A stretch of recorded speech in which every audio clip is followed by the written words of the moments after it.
Hello and welcome. आप सभी का स्वागत है current affairs daily by knowledge hub.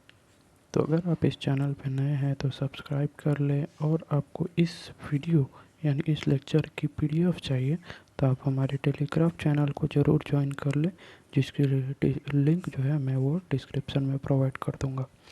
सबसे पहले कि मैं आप सभी को सॉरी कहना चाहता हूँ कि इतने दिनों से मैं एक भी वीडियो अपलोड नहीं कर पाया। रीज़न कुछ पर्सनल है, इसलिए मैं आप लोगों को शेयर नहीं कर पा रहा हूँ। लेकिन हाँ, अब से मैं ट्राई करूँगा कि जितने भी मैंने डिले किए हैं अभी तक, वो सारी चीज़ें मैं आपको प्रोवाइड कर दूँ और मैं डेली आपके लिए वीडियोस लाऊं। तो सबसे पहले स्टार्ट करते हैं आज की पहली न्यूज़ से, जो कि है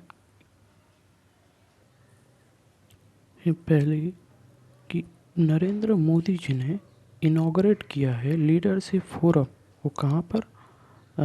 फिनटेक जो होते हैं ना, फिनटेक जो इन्फिनिटी फोरम, इसे इन्होंने इनॉग्रेट किया। अब ये क्या है वो जानने से पहले मैं बता दूं कि ये जो न्यूज़ है ये 7 दिसंबर की है। तो अब से मैं क्या करूँगा, 7-8 जो जहाँ की मैंने प्रीवियसली जहाँ पर वीडियो मैंने बनानी स्टॉप की थी, यानी मैं 6 तारीख को आखिरी वीडियो मैंने डाला था, दिसंबर 6 तारीख को, तो उसके नेक्स्ट मैं अभी वीडियोस डाल रहा हूँ। ऐसे ही करते करते एक ऐसा समय आएगा जहाँ पर मैं लाइव यानी प्रेजेंट डे तक मैं आ जाऊँगा। मैं ट्राई करूँगा कि डेली 3 वीडियोस तक अपलोड करने को, तो जाके क्या होगा, कुछ ही दिनों के अंदर अंदर हम लोग पूरी की पूरी चीज़ कवर कर लेंगे। तो बढ़ते हैं इस न्यूज़ में, जो कि न्यूज़ है कि नरेंद्र मोदी जो हमारे देश के प्राइम मिनिस्टर हैं, इन्होंने इनॉग्रेट किया है लीडरशिप फोरम फिनटेक, जो फोरम थी इन्फिनिटी फोरम। अब ये इन्फिनिटी फोरम क्या है? दिसंबर में हाल ही में ये वर्चुअल इवेंट हुई है। आपको पता ही होगा कि कोरोना जिस हिसाब से बढ़ रहा है, और इस सारी चीज़ों की रेस्ट्रिक्शंस को ध्यान में रखते हुए ये चीज़ वर्चुअली आयोजित की गई है। जिसमें क्या है कि ये इवेंट जो है ये होस्ट किया गया है IFSCA। ये क्या है? IFC ये क्या है? ये है international financial services centres authority. अब ये भारत यानी गवर्नमेंट ऑफ इंडिया के इन दोनों के बीच, और साथ ही साथ गिफ्ट सिटी, ब्लूमबर्ग, ऐसे जो इंस्टीट्यूशंस है या फिर ऐसे बड़े बड़े जो कंपनीज हैं, और गवर्नमेंट, हमारी गवर्नमेंट है, ऐसे अथॉरिटीज़ मिलकर ना 3 या 4 तारीख को ये इवेंट आयोजित किया गया है, जिसमें इंडोनेशिया, साउथ अफ्रीका और यूनाइटेड किंगडम ये इस फर्स्ट एडिशन के पार्टनर थे। अब बात करते हैं इस जो इवेंट हुई है इसकी, तो एक थीम तो रहेगी ना, इन्फिनिटी फोरम। इस फोरम का जो एक थीम है वो है बियॉन्ड। अब बियॉन्ड ये तो हो गई मेन टाइटल, लेकिन इसके साथ साथ इसके अंदर बहुत सारे सब थीम्स है, जिसका डिटेल्स यहाँ पर दिया हुआ है। जैसे कि fintech beyond boundaries, fintech beyond finance, fintech beyond next. और ये सारी चीज़ें ना क्वांटम कंप्यूटिंग जो होती है, यानी फ्यूचर में हम लोग किस तरीके से कंप्यूटर की मदद से सारे फिनेंशियल जो टेक्नोलॉजी है, ये जो इंडस्ट्री है, ये सारी चीज़ों को कंट्रोल करने के लिए इंसान तो अब धीरे धीरे काम करना बंद कर दे रहे हैं, तो इसी कारण इंसान कंप्यूटर को बना रहे हैं। तो वही एक टेक्नोलॉजी है क्वांटम कंप्यूटिंग, जिसके मदद से ये सब आगे करने की ये लोग सोच रहे हैं। और इसमें पार्टिसिपेंट्स की बात करें तो बड़े बड़े जो कंट्रीज़ के, मतलब बहुत इम्पोर्टेंट कंट्रीज़ के जो फिनांस मिनिस्टर है, जैसे कि मलेशिया के फिनांस मिनिस्टर हुए, और इंडोनेशिया के फिनांस मिनिस्टर, हमारे देश के जो रिलायंस इंडस्ट्रीज़ हैं उनके चेयरमैन और MD की बात करें, मुकेश अंबानी जी, वो भी अटेंड हुए हैं। और कोटक महिंद्रा बैंक जो है, उनके जो MD एंड CEO हैं उदय कोटक, उन्होंने भी यहाँ पर ज्वाइन किए हैं। साथ ही साथ जो सॉफ्ट बैंक ग्रुप के जो चेयरमैन एंड CEO, और IBM कॉरपोरेशन की जो CEO हैं चेयरमैन अरविंद कृष्णा जी, ये भी ज्वाइन किए हैं। ये नॉट ओनली दिस, पार्टनर्स भी बड़े अच्छे अच्छे यानी ऑर्गेनाइजेशन से हुई है, जैसे कि नीति, national institution for transforming India, NITI Aayog जो हम लोग कहते हैं, और फिकी federation of Indian chambers of commerce and industry, NASSCOM, जिसकी फुल फॉर्म है national association of software and service companies. ये थे बहुत ही इम्पोर्टेंट यानी की पार्टनर्स 2021 के फोरम जो हुआ था उसमें। और ये जो इफ़का है, IFSCA, जिसके बारे में हम लोगों ने स्टार्टिंग में बात किया कि इन्हीं के द्वारा ये इवेंट होस्ट किया गया था, तो इसकी हेडक्वार्टर्स की बात करें तो ये गांधीनगर गुजरात में है। इनके चेयरपर्सन जो है श्रीनिवास, इंजेती श्रीनिवास जी हैं। तो ये थी पहली न्यूज़, और इसी तरह मैं कंप्लीट कर दूंगा आज की ये पूरी की पूरी वीडियो यानी लेक्चर। और साथ ही साथ मैं ट्राई करूंगा कि सेम डे यानी आज के दिन मैं 8 और 9 यानी 8 दिसंबर और 9 दिसंबर की करंट अफेयर्स में भी आज ही प्रोवाइड कर दूंगा। ठीक है, तो बढ़ते हैं अगले न्यूज़ जो कि है, तो न्यूज़ है कि NMPB, ये NMPB का फुल फॉर्म है नेशनल मेडिसिनल प्लांट्स बोर्ड। ठीक है, ये और CSIR CIMAP यानी देखिए यहाँ पर दिया हुआ है सारे जो council of specific and scientific and industrial research, central institute of medicinal and aromatic plants, ऐसे ये जो दोनों इंस्टीट्यूशन कह सकते हैं या फिर हम लोग बोर्ड कह सकते हैं, इन दोनों ने लखनऊ में एक MOU साइन किए हैं। किस चीज़ के लिए? Production of medicinal plants. अब ये मेडिसिनल प्लांट्स क्या होता है आपको जानना होगा कि बहुत सारे ऐसे प्लांट्स होते हैं जिसमें मेडिसिन्स पाई जाती हैं जो हमारे प्राचीन काल में उसे आयुर्वेदिक ट्रीटमेंट्स के लिए यूज़ किया जाता है। तो इसी तरह ये जो बोर्ड है NMPB और CSIR CIMAP ये है, और मिनिस्ट्री ऑफ, हमारी जो मिनिस्ट्री ऑफ आयुष मिनिस्ट्री है, ये तीनों मिलकर ये MOU साइन किए हैं कि लखनऊ में मेडिसिनल प्लांट के प्लांटेशन की प्रोग्राम रखें। आपको पता होगा बहुत नहीं, कुछ ही महीने पहले एक बहुत सारे मेडिसिनल प्लांट्स जो हैं नेशनल हाईवे के इर्द गिर्द प्लांट करने की बात चल रहे थे। आपको पता ही होगा कि लखनऊ यानी यूपी में अभी बहुत ज़्यादा डेवलपमेंट से काम हो रही है, कि नेशनल हाईवे की बात कर रहे हैं, बहुत सारे इंस्टीट्यूशन, ऐसा बहुत सारी जगह पे बहुत डेवलपमेंट हो रही है। तो इसी के कारण योगी आदित्यनाथ जो कि यूपी के CM हैं, उन्होंने उनके द्वारा ये कोशिश किया गया है जितने भी आयुर्वेदिक मेडिसिन्स वाले प्लांट्स हैं वो हाईवे के बगल में या फिर ऐसे बहुत जगह हम लोग प्लांट करते हैं, लेकिन वो प्लांट्स कुछ जंगली टाइप के निकलते हैं। तो उससे बेटर है कि हम लोग आयुर्वेदिक प्लांट्स को यूटिलाइज़ करें, ताकि जब भी ज़रूरत पड़े तो हम लोग वहाँ से उस प्लांट से जो भी मेडिसिन है उसे हम लोग ले सकें। और साथ ही साथ ये जो भी ज़रूरतमंद लोग होते हैं उनके लिए ये बहुत ही मददगार हो सकती है। तो कुछ इसकी डिटेल्स हैं, आप चाहे तो यहाँ से पढ़ सकते हैं, इतनी इम्पोर्टेंट ये नहीं है, लेकिन आप चाहे तो पढ़ सकते हैं, कोई दिक्कत नहीं है। अब बात करते हैं NMPB ये इंस्टीट्यूट के बारे में। तो इसकी जो CEO है प्रोफेसर तनुजा नेसारी जी हैं, और हेडक्वार्टर्स की बात करें तो न्यू दिल्ली में है। इसे इस्टाब्लिश किया गया था 24 नवंबर 2000 को। ठीक है, 2020 कहने वाला था लेकिन 2000 को।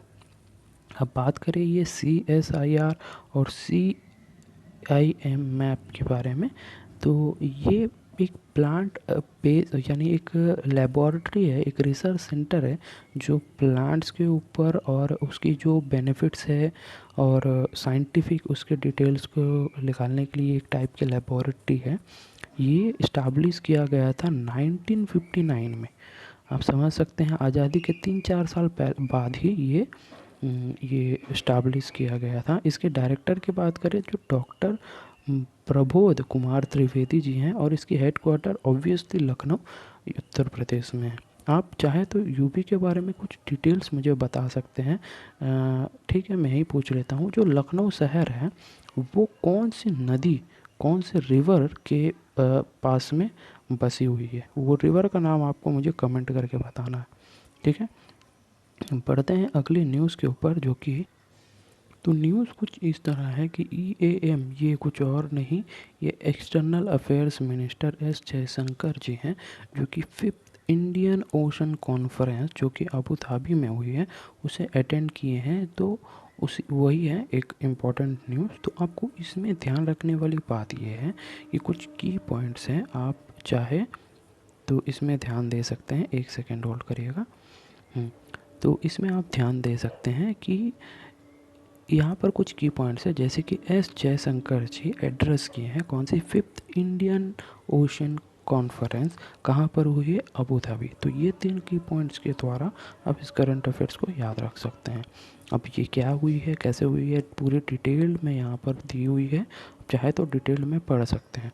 मैं तो थोड़ी समरी के द्वारा मैं बता देता हूँ कि जो दिसंबर 4 और 5 के समय हमारे जो एक्सटर्नल अफेयर्स मिनिस्टर हैं सुब्रमण्यम जयशंकर जी, ये अबू धाबी विजिट में गए हुए थे, यूएई। तो वहाँ पर ये कॉन्फ्रेंस हुआ जिसका थीम था इंडियन ओशन इकोलॉजी, इकोनॉमी और एपिडेमिक। ये थीम थी इस इंडियन ओशन कॉन्फ्रेंस जो कि 5th एडिशन थी। इसमें जो पार्टिसिपेट किए थे जैसे कि श्रीलंका के प्रेसिडेंट हैं गोटाबया राजपक्षा ये हैं, और वाइस चेयरमैन हमारे देश के जो external affairs minister S Jaishankar, और कुछ यूएई के मेंबर्स ज्वाइन किए थे। तो ये चीज़ें थी और कुछ इम्पोर्टेंट की पॉइंट्स यहाँ पर दी हुई है। अब बात करते हैं ये यूएई अबू धाबी की बात करें तो इसमें 7 ऐसे स्टेट्स यानी कंट्रीज़ आते हैं। ये यूनाइटेड एमिरेट्स है ना, अरब एमिरेट्स, तो ये 7 है, जैसे कि अबू धाबी, दुबई, शारजा, आजमैन, उमल वक्विन और कुछ है। ठीक है, तो आप यहाँ से जान सकते हैं जो भी इम्पोर्टेंट न्यूज़ आपको चाहिए तो आप यहाँ से पढ़ सकते हैं। तो अगली न्यूज़ के बारे में बात करें है कि G7 में जो फिनांस लीडर्स हैं उन्होंने कुछ गाइडलाइंस सेट किए हैं CBDC, इसका मतलब है सेंट्रल बैंक डिजिटल करेंसी। जैसे कि आप सभी को पता ही होगा कि बहुत साल पहले की बात नहीं है, कुछ ही साल पहले हमारे देश में जो पुराने नोट्स थे यानी डीमोनेटाइजेशन हुई थी, जिसके कारण क्या हुआ, जो इंटरनेट पेमेंट्स हैं ऑनलाइन जिससे कि डिजिटल पेमेंट्स जो हैं वो उसमें बढ़ोतरी बहुत ज़्यादा देखने लगी। तो ये जो डिजिटल पेमेंट्स होती हैं इन सभी चीज़ को, जो डिजिटल करेंसीज होती हैं, जैसे डिजिटल पेमेंट्स हो रही है तो बहुत सारे ऐसे नए नए टेक्नोलॉजीज़ बन गई है जिसमें हम लोग डिजिटल करेंसी बना रहे हैं। जैसे कि आपको पता ही होगा कि एक करेंसी है बिटकॉइन, क्रिप्टो करेंसी जो है। तो ऐसे जो डिजिटल करेंसीज है और जो हम लोग डिजिटल पेमेंट्स करते हैं इन सभी चीज़ों को ना कंट्रोल करने के लिए यानी कुछ मॉनेटरी और फाइनेंशियल स्टेबिलिटी लाने के लिए ये लोग मिलके कुछ गाइडलाइंस बनाए हैं। ठीक है, तो ये न्यूज़ उतनी इम्पोर्टेंट नहीं है लेकिन जो लोग बैंकिंग एंड फाइनेंशियल के जो एग्ज़ाम्स देते हैं उनके लिए बड़ा ही इम्पोर्टेंट क्वेश्चन हो जाता है। तो इस न्यूज़ के द्वारा आपको देखना ये है कि वो की पॉइंट्स क्या क्या है। पहली की पॉइंट ये है कि G7 के फाइनेंस लीडर्स CBDC का मतलब सेंट्रल बैंक डिजिटल करेंसी के ऊपर कुछ गाइडलाइंस बना रहे हैं। तो यहाँ पर आती है G7। तो आपको जानना है कि G7 में कौन सी कंट्रीज़ आती है, जैसे कि Canada, France, Germany, Italy, Japan, United kingdom और यही कह रहा था कि G7 में Canada, France, Germany, Italy, Japan, UK और यूएस ऐसी कंट्रीज़ यानी ये कंट्री G7 में आती हैं। आप मुझे बताइए कि इंडिया जो है ये G7 में नहीं आती, तो ये जी की कौन से पार्ट में आती है। मैं ऑप्शंस पे आपको दे देता हूँ, G7, G8, G20 या G51। देखिए G51 तो कुछ है नहीं, 7 के बाद मैंने बात कर ली कि इसमें इंडिया नहीं आती, तो आती है G20 में। ठीक है, तो ऐसे कुछ इम्पोर्टेंट है तो आप लोग ये जान के रख सकते हैं। बस आपको मुझे इजी क्वेश्चन जो अभी मैंने क्वेश्चन पूछा उसी के द्वारा आप मुझे बताना है कि G20 में यानी G20 में वो जो 20 कंट्रीज़ है उसकी जो नेम है यानी उस कंट्रीज़ का नाम जो है वो मुझे आप डिस्क्रिप्शन में लिख के बताइए, यानी कमेंट करके बताइए, डिस्क्रिप्शन नहीं सॉरी कमेंट करके बताइए। तो बढ़ते हैं अगली न्यूज़ जो तो न्यूज़ ये है कि पीएनबी जो कि इंडिया की एक बैंक है, पंजाब नेशनल बैंक, इन्होंने एक ऐप लॉन्च किया है, एंड्रॉयड एप्लीकेशन, जो डिफरेंटली एबल्ड एम्प्लॉयज़ है ना, उनके लिए ये चीज़ें बनाई गई है। अब ये क्या है, क्यों है, वो जान लेते हैं। रिसेंटली 3 दिसंबर को international day of persons with disabilities ये ऑब्ज़र्व किया गया पूरा दुनिया भर में। तो इसी के कारण पीएनबी ने एक ऐप लॉन्च किया है, एंड्रॉयड ऐप लॉन्च किया है, जो कि ऐसे जो भी डिफरेंटली एबल्ड लोग होते हैं, जो फिजिकली थोड़ी बहुत चैलेंज होते हैं, उनके लिए ये एप्लीकेशन बनाया है, ताकि उनको कुछ ऐसी बेनिफिट्स मिल सकें। जैसे कि देखिए यहाँ पर दिया हुआ है, एसएमए अकाउंट्स वो अकाउंट्स होते हैं, वो सारी एनपीओ को कंट्रोल करने के लिए वो सारी चीज़ें बताई हुई हैं।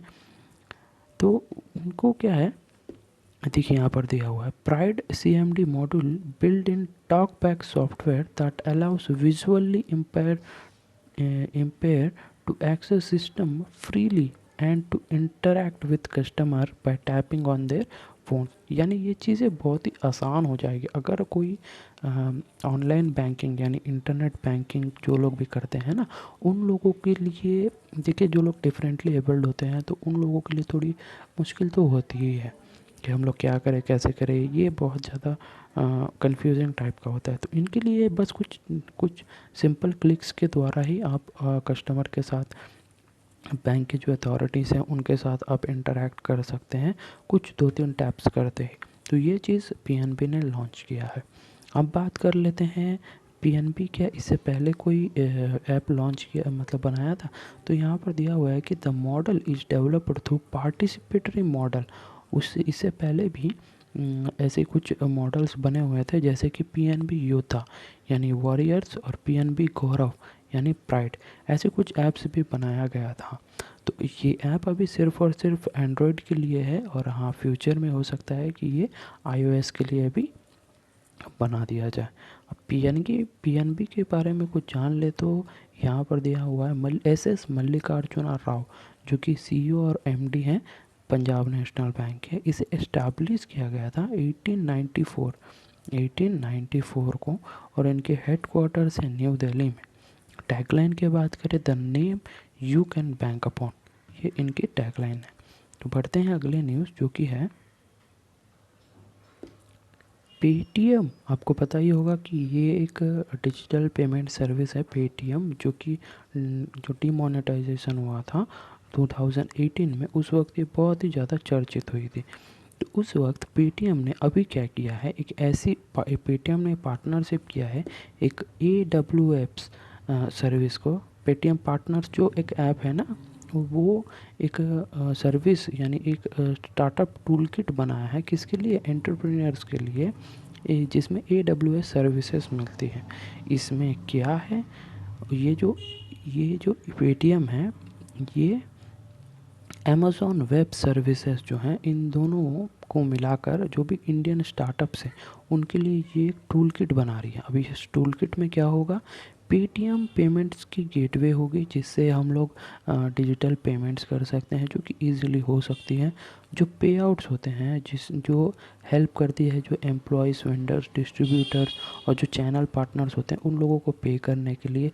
साथ ही साथ जो पेटीएम पेमेंट्स बैंक है वो भी मिल जाएगी, जो कि एक डिजिटल बैंकिंग सर्विस है। आपको पता ही होगा कि रिसेंटली पेटीएम मार्केट में लिस्ट हुई, यानी इंडिया के जो स्टॉक मार्केट है ना, वहाँ पर पेटीएम लिस्ट हुई, जो कि डिस्काउंट में लिस्ट हुई है। अब कहा जाता है कि हो सके तो मैं, देखिए ये चीज़ें थोड़ी स्टॉक मार्केट रिलेटेड है, तो ये मैं हो सकता है कुछ अलग कभी भी टॉपिक मिले तो मैं बताऊंगा, लेकिन अभी मैं नहीं बता रहा हूँ। बट आप सिंपली जान लें कि मार्केट में अगर कोई भी स्टॉक या फिर कंपनी लिस्ट होती है, वो जब तक कि ऐसी इम्पोर्टेंट कदम ना लेना, तो उनकी शेयर प्राइस बहुत बढ़ नहीं सकती है। तो अभी देखिए पेटीएम की शेयर जब लिस्ट हुई, तो लिस्ट होते ही वो डिक्रीजिंग ट्रेंड में ही है। जिसने ऑफ़र लाया था 2051 के प्राइस पे, लेकिन अभी उसकी प्राइस लगभग 1300 के आसपास चल रही है। खैर जो भी है, आपको जानना ये है कि पेटीएम ग्रुप के जो फाउंडर एंड सीईओ है विजय शेखर शर्मा, और इसके हेडक्वार्टर्स है नोएडा उत्तर प्रदेश में। तो ये थी इस न्यूज़, इसमें आपको मिलेगी, देखिए कुछ आपको समझ में आ ही चुका होगा कि पेटीएम, यहाँ आपके कुछ कीवर्ड्स ये है, पेटीएम पार्टनर्स किए हैं किसके साथ, AWS अमेज़ॉन वेब सर्विसेज के साथ, किस लिए, एक स्टार्टअप टूल किट बनाया है, किन के लिए, एंटरप्रेन्योर्स के लिए। तो ये चीज़ है। तो अब बढ़ते हैं अगले न्यूज़ जो कि है आदित्य बिरला हेल्थ इंश्योरेंस ने लॉन्च किया है एक्टिव हेल्थ एसेंशियल प्लान, किन के लिए, सीनियर सिटीजन्स के लिए। अब देखिए इसमें तो वैसे कुछ खास बात है नहीं यानी एग्ज़ाम पर्सपेक्टिव से, लेकिन हाँ ये चीज़ आपको जानना पड़ेगा, हो सकता है एग्ज़ाम में पूछ ले कि एक्टिव हेल्थ एसेंशियल प्लान जो कि सीनियर सिटीजन्स के लिए बनाया गया था, ये इनमें से निम्नलिखित में से कौन सी कंपनी के द्वारा, इंश्योरेंस कंपनी के द्वारा ये चीज़ बनाया गया था। कुछ ऑप्शंस दे देंगे और आपको पूछ लिया जाएगा। तो इसीलिए हम लोगों को हर वो न्यूज़ जो भी मार्केट में आती है उसे हम लोगों को पढ़ना है। नहीं पता कौन सी एजेंसी मतलब क्या क्वेश्चन कहाँ से पूछ लें, तो ठीक है। तो इस न्यूज़ में इम्पोर्टेंट ये है कि आपको जानना है आदित्य बिरला हेल्थ इंश्योरेंस, जिसके बारे में मैंने यहाँ पर दिया हुआ है, जो कि 2015 में बनी है और ये इसकी हेडक्वार्टर्स मुंबई महाराष्ट्र में है। सीईओ की बात करें तो मयंक बातवाल जी हैं, ठीक है। और ये एक्टिव हेल्थ एसेंशियल प्लान इसमें क्या है, और सीनियर सिटीजन्स को मिल रहा है। तो देखिए कॉमन सेंस की बात है, तो सीनियर सिटीजन्स को हो सकता है कुछ रिवॉर्ड्स मिले और कुछ पोस्ट एंड प्री मेडिकल जो एक्सपेंसेस होती हैं वो सारी कवर होएगी। और वैसे ही जो कुछ जो डे वन से इनको कुछ, देखिए यहाँ पर कुछ बेनिफिट्स दिया हुआ है, आप चाहे तो पढ़ सकते हैं डिटेल में आप जानना चाहते हैं तो, ठीक है। अब बढ़ते हैं अगले न्यूज़ जो कि न्यूज़ है कि अदामा बोरो जो है वो अपने सेकंड टर्म जोम्बिया के प्रेसिडेंट, यानी सेकंड टाइम स्टार्ट किए हैं, कहाँ के, जो कि जोम्बिया के प्रेसिडेंट। आपको जानना होगा कि इससे पहले भी यही थे जोम्बिया के प्रेसिडेंट, और इन्होंने अभी ये अपनी सेकंड टर्म यानी फिर से जब इलेक्शन हुई है तो 53% वोट्स के साथ ये जीत चुके हैं। और बात करें जोम्बिया के बारे में तो इसकी कैपिटल है बंजुल और करेंसी है जोम्बियन दलासी। अब प्रेसिडेंट तो आपको पता ही चल गया है कि अदामा बोरो ये हैं वहाँ के प्रेसिडेंट। और दूसरी न्यूज़ है कि जम्मू एंड कश्मीर ने एक मोबाइल एप्लीकेशन, यानी जम्मू कश्मीर बैंक ने एक बैंकिंग मोबाइल एप्लीकेशन एम पे डिलाइट पब्लिक के लिए लॉन्च किया है। इसकी बात करें तो ये बहुत पहले जुलाई के वक्त, यानी जुलाई 21 के समय ना ये लॉन्च किया गया था, कुछ ट्रायल वर्जन, ट्रायल कह सकते हैं, कुछ एम्प्लॉयज़ के लिए कह सकते हैं, यानी टेस्टिंग फेज़ में ये लॉन्च हुआ था। लेकिन अभी जो चेयरमैन और एमडी हैं जम्मू कश्मीर बैंक के, RK छिब्बर जी, इन्होंने लॉन्च कर दी है ये पब्लिक के लिए। ऐप का नाम है एम पे डिलाइट, ये चीज़ आपको गौर करनी है। इसमें क्या होगा, वही बात है, सभी बैंकिंग एप्लीकेशन जो सर्विसेज प्रोवाइड करती है, जैसे कि बैंक अकाउंट डिटेल्स आपको डाल सकते हैं, बैंकिंग जो डिपॉजिट्स होते हैं, फ़ंड ट्रांसफ़र हो सकते हैं, बिल पेमेंट, डोनेशंस और क्रेडिट कार्ड, ये जो सारी चीज़ें हैं आप यहाँ पर देख सकते हैं। ये सारी फैसिलिटीज़ आपको प्रोवाइड की जाएगी कौन सी ऐप में, एम पे, जो कि Jammu and Kashmir mobile app bank के द्वारा ये प्रोवाइड किया गया है, ठीक है। अब बढ़ते हैं अगले न्यूज़ जो कि है, तो गवर्नमेंट ने एक्सपैंड किया है स्केल कमेटी विथ 3 मेंबर्स, ठीक है। अब ये 3 मेंबर्स कौन है और ये स्केल कमेटी क्या है, ये कीवर्ड्स के ऊपर आपको ध्यान देना है। पहली बात तो करते हैं स्केल कमेटी। ये स्केल कमेटी क्या है, स्केल यानी steering committee for advancing local value added exports, ये कमेटी है, इन्होंने 3 मेंबर्स को ऐड किया है। वो 3 मेंबर्स की डिटेल्स की बात करें तो पहले हैं पैनासोनिक इंडिया के चेयरमैन और सीईओ मनीष शर्मा जी। दूसरे हैं टोयोटा जो कंपनी है उसकी जो वाइस चेयरमैन है विक्रम एस किर्लोस्कर जी। और एशियन पेंट्स के ग्रुप को प्रोमोटर और चेयरमैन रह चुके हैं एडवर्ब टेक्नोलॉजीज़ के जलाज दानी जी। ये 3 लोग हैं जो इस कमेटी में, स्केल कमेटी में ऐड किया गया है। अब ये जो स्केल कमेटी है ये ministry of commerce and industry के अंदर आती हैं, यानी फॉर्म किया गया था कि इस चीज़ के लिए इंडस्ट्री में जितने भी प्रमोशंस होते हैं, जो भी ट्रेड्स होते हैं, इसकी जो एक अलग से डिपार्टमेंट बनाई गई थी। तो इसे गाइडलाइंस के लिए, यानी इसे प्रॉपर फॉलो होने के लिए, देखिए बहुत ज़्यादा इंडिया में आने वाले दिनों में हो सकता है एक्सपोर्ट हो। अभी तो हम लोग कुछ चीज़ें इंपोर्ट करते हैं, लेकिन फ्यूचर में ऐसा होगा कि हम लोग बहुत ज़्यादा एक्सपोर्ट करेंगे। तो कुछ बहुत ही ज़्यादा हाई प्रोफेशनल लोग हमें चाहिए। तो इसीलिए इस कमेटी को बनाया गया था, जो कि ministry of commerce and industry के अंदर आती है। और अभी उसमें ऐसे 3 इम्पोर्टेंट पर्सनालिटीज़ को ऐड किया गया है। अब बात कर लेते हैं ये मिनिस्ट्री ऑफ कॉमर्स के बारे में। और साथ ही साथ एक चीज़ और ध्यान दीजिएगा, अभी इसमें टोटल 14 मेंबर्स हो चुके हैं, ठीक है।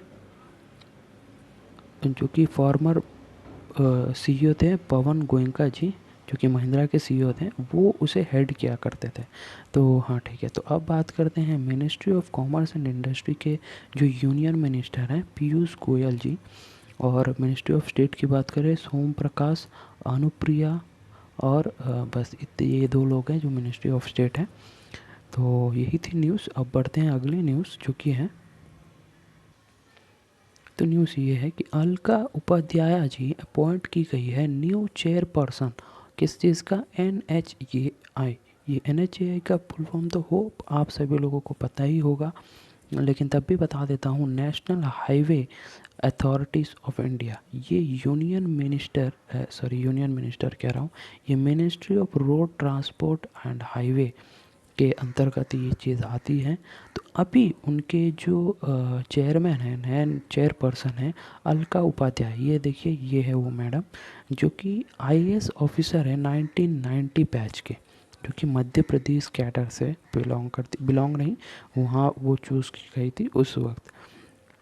तो इससे पहले कौन थे, गिरधर अरमने, ये इंसान थे जो, सॉरी मैं गलत कुछ बोल गया, ये एक्चुअल में ये मैडम जो थी, ये इससे पहले एडिशनल चार्ज ली हुई थी NHAI की, जो सुखबीर सिंह के बाद इन्होंने ये लिया। और कुछ इम्पोर्टेंट्स अपॉइंटमेंट्स हैं ये मैडम की हुई है, तो उनके बारे में आप यहाँ से जान सकते हैं। अब बात करते हैं national highway authority of India के बारे में। तो ये आप जान सकते हैं, इसकी हेड क्वार्टर जो है वो न्यू दिल्ली में है, और इसे बनाया गया था 1988 में, ठीक है। और फर्स्ट चेयरमैन जो थे योगेंद्र नारायण, ये वे इंसान थे जो कि एक रिटायर्ड ऑफिसर यूपी कैडर के थे, ठीक है। तो ये थी न्यूज़ आज की। और बात करें तो यूनिक्स बोलकर एक कंपनी है जो कि मोबाइल एसेसरीज बनाती हैं, वो अभी जसप्रीत बुमराह को एज अ ब्रांड एम्बेसडर बनाया है, ठीक है। यूनिक्स एक्चुअल में काम ये करती है कि जो इंडियन यानी मोबाइल एसेसरीज़ जो होते हैं ना, जो हम लोग जैसे कि चार्जर्स हुए हैं, और एयरपॉड्स होते हैं, डेटा केबल्स, वॉचेस होते हैं, स्मार्टफोन बैटरीज, ब्लूटूथ, ऐसे जो बहुत सारी जो स्मार्टफोन एसेसरीज़ होती हैं ना, ये कंपनी बनाती है, ठीक है। तो उन्होंने अभी रिसेंटली जसप्रीत बुमराह, ये वो इंसान है, तो उनको अपॉइंट किया गया था। इससे पहले बात करें, इससे पहले और कुछ जाने, तो आप लोगों को 3 चीज़ें इसमें जानना है, 3 नहीं 2 चीज़। यूनिक्स कंपनी के बारे में, जिसके बारे में मैंने यहाँ पर बता दिया कि ये एक मोबाइल की एसेसरीज़ बनाती है, और दूसरी है जसप्रीत बुमराह, जो कि एक इंडियन क्रिकेट फास्ट बॉलर है, ठीक है। तो ये फास्ट बॉलर है, ये चीज़ आपको ध्यान रखना है। और यूनिक्स कंपनी जो है वो इस्टेब्लिश की गई थी 2006 में, और इसकी जो हेड क्वार्टर्स है मुंबई में, लेकिन इसकी जो मैन्युफैक्चरिंग फैसिलिटी है वो गुजरात में है। तो ये चीज़ें आपको ध्यान रखनी है। तो इसी के साथ मैं आज की ये करंट अफेयर्स की वीडियो यहीं पर ख़त्म करता हूँ, और अगली वीडियोस में कोशिश करूँगा कि आज ही प्रोवाइड करने का। तो आप लोग इस चैनल को जितना से ज़्यादा हो सके उतना ज़्यादा आप सपोर्ट करें। और अगर आप इस चैनल पे नए हैं तो मैं आपसे एक ही चीज़ कह सकता हूँ कि आप इसे सब्सक्राइब कर लें। और आपको इस जो भी मैंने अभी PDF जो बनाई है, इस लेक्चर के PDF आपको चाहिए तो आप टेलीग्राम ग्रुप को भी ज्वाइन कर सकते हैं, जिसके लिंक जो है मैं वो डिस्क्रिप्शन में प्रोवाइड कर दूँगा। 3 चीज़ें मैंने इस पूरी वीडियो में आपको, कुछ क्वेश्चंस मैंने आपको पूछी हैं, जैसे कि खैर जो भी है वो आप मुझे कमेंट करके बता सकते हैं। और अगर आपको वीडियो अच्छी लगी है तो लाइक करके मुझे मोटिवेट करें, और जितने भी आपके जो स्कूल कॉलेजेस के जो भी ग्रुप्स होते हैं, एजुकेशनल ग्रुप्स होते हैं, वहाँ पर आप इस वीडियो को शेयर कर सकते हैं। तो मिलते हैं अगली वीडियो में, तब तक के लिए जय हिंद।